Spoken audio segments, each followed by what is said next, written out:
Hello and welcome to Advent Adventures. Today is Wednesday, December 1st, in the first week of Advent.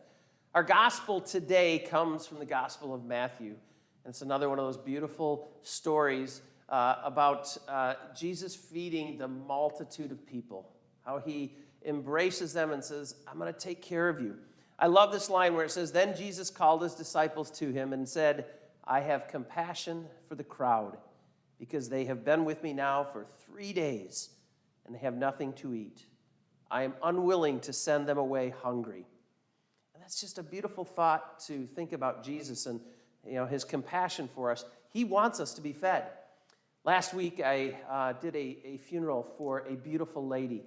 And one of the beautiful things about, when I meet with the families, they tell me all these great things, about their loved one. And her kids shared with me that whenever she prepared a meal, she always went overboard. She always had more than enough on the table. And they would always joke about it and laugh because they would always go home with containers full of food. She wanted to make sure that her kids were always taken care of, or anybody that came to her dinner table. There was just a multitude of food, plenty to go around.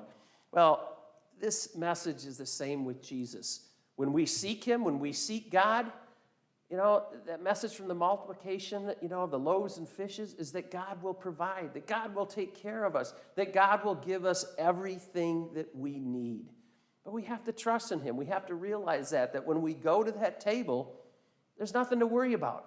When we go to him, there's nothing to worry about. He's going to take care of us. This Advent season, let's challenge ourselves once again, just to trust just a little bit more, to have faith just a little bit more so that we know that God will take care of us. Because in this message of the multiplication of the loaves and fishes, it tells us that. So trust just a little bit more. And believe me, at your table there will be plenty of food to take care of you. And our Advent adventure continues.